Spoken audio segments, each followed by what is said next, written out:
TV7 Israel News is made possible thanks to your generous donations. Shalom, good evening. This is TV7 Israel News broadcast to you from Jerusalem. The Islamist Hamas releases the bodies of 4 Israeli hostages in exchange for 641 Palestinian terror operatives. Israel will maintain 5 strategic military installations in Southern Lebanon until the Lebanese military proves its effectiveness versus the Iranian-proxy Hezbollah. Jerusalem's top defense official reasserts Israel's resolve to ensure territories south of Damascus remain de-militarized.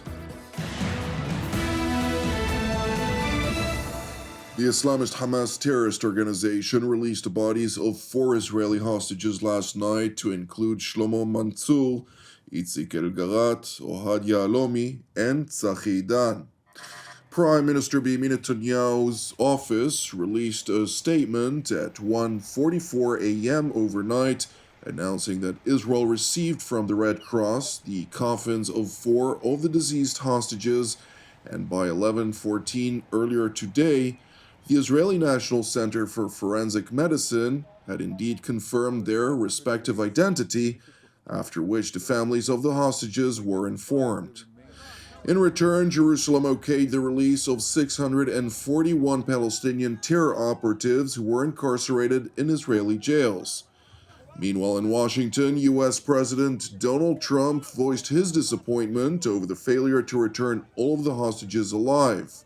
Moreover, during his first cabinet meeting, President Trump was asked whether he expects Israel to remain committed to the second phase of the hostage release deal, which would essentially require the IDF to withdraw from the Philadelphia corridor.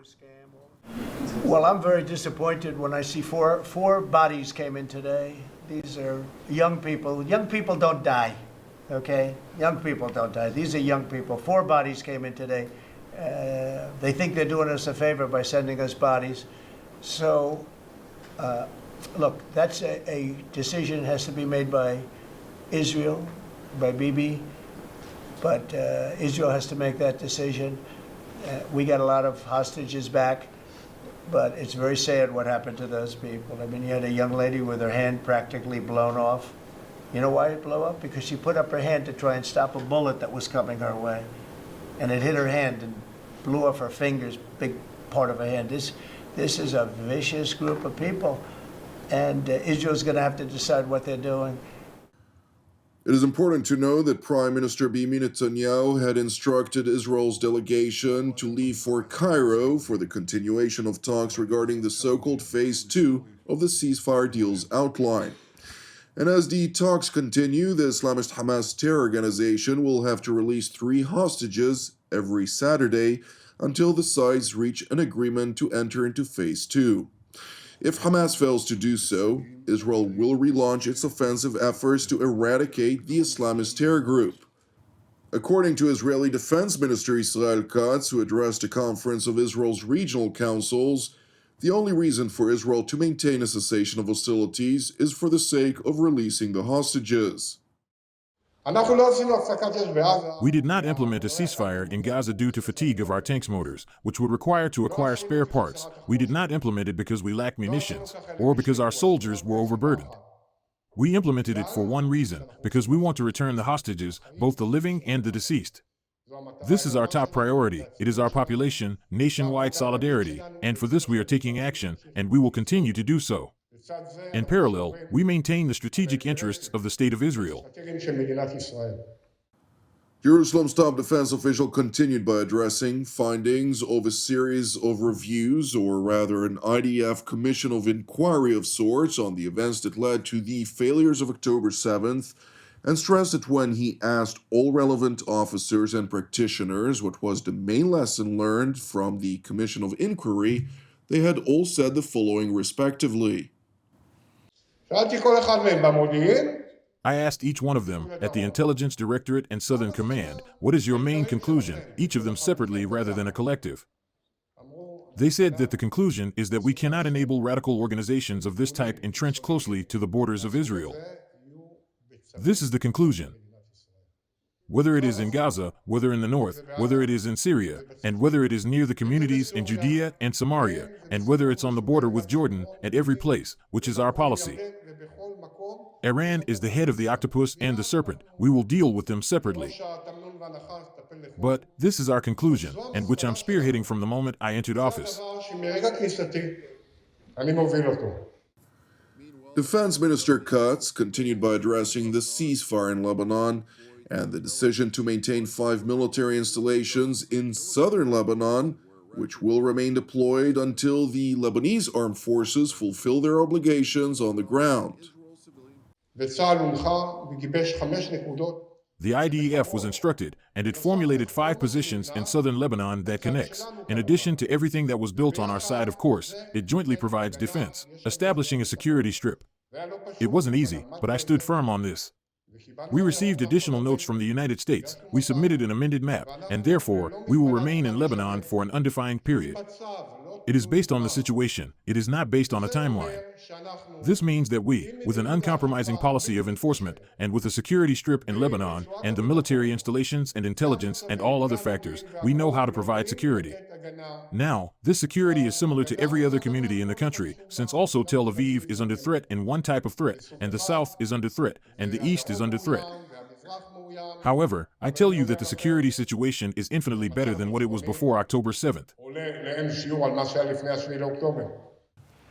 The Israeli defense minister further addressed Syria, revealing that the reason Iran had failed to deploy thousands of militants to help save the Assad regime stemmed from Israel's decision to prevent the Islamic Republic's intentions. We operated against the Iranian axis, which Syria was a part of. As a result, the Assad regime weakened, and the rebels attacked. First, we took a decision in real time, which I'm sharing with you, to prevent Iran from saving the Syrian regime and from bringing in their militias, which would have subsequently redeployed along the Golan Heights, the Galilee, and the connecting points between the two. We said it could not happen. We relayed messages to all that was necessary, that if they arrive, we would strike.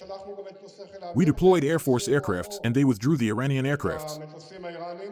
The IAF spoke with them in English, not Persian, which they understood quite well. Therefore, the assistance to the Assad regime did not arrive. And because of the weakening of Hezbollah, the Assad regime fell, because his army was probably in a state in which they did not want to fight. And after he fell, al-Jilani rose, changing his wardrobe into suits, and he is speaking nicely, but we don't trust him. We, as part of the same principle, only trust the IDF. Between our communities, whether it is in the Golan or Galilee, and between the enemy and whatever there is on the other side, the IDF will be present.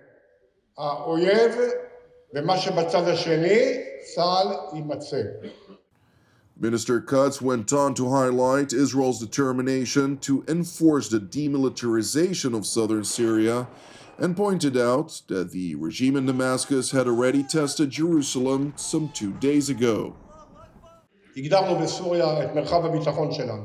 We determined our security sector in Syria, beyond the separation zone and the security strip, which the IDF is physically located. There is the Upper Hills area of about 15 kilometers, and there is the entire sector towards Damascus, the Suway to Damascus highway, which we have defined as a demilitarized territory. We conveyed the necessary messages, and the IDF has prepared.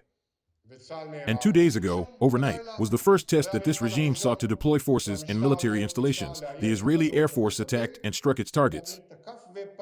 We will not allow to breach the demilitarization of southern Syria. We will not allow a threat to emerge, similar to South Lebanon and southern Syria. It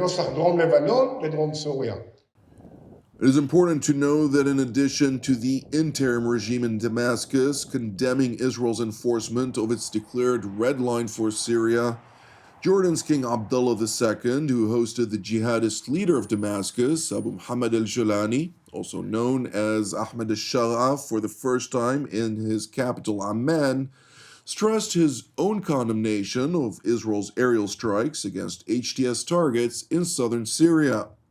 Moreover, in a statement by the Hashemite royal court, King Abdullah and al-Julani agreed to coordinate on border security between Jordan and Syria to confront arms and drug smuggling, a phenomenon that Jordan struggled to contain along its border during the rule of the Assad regime. However, it is important to point out that the jihadist HTS-run interim government in Damascus has not yet consolidated its power along any of Syria's border regions with Jordan, which are controlled by Israel, Sunni Muslim militias who follow a strongman Islamist called Ahmed al-Oda, who said he would not follow al-Julani, Druze militias who largely follow Sheikh Hikmet el-Hajari on the Jabal el-Druz or Sweda governorate, a number of Bedouin tribes throughout large swathes of Syria's desert, and U.S. forces along Syria's M2 highway at the Al-Tanf military base in Rif Dimashq governorate. Thank you for watching TV7 Israel News.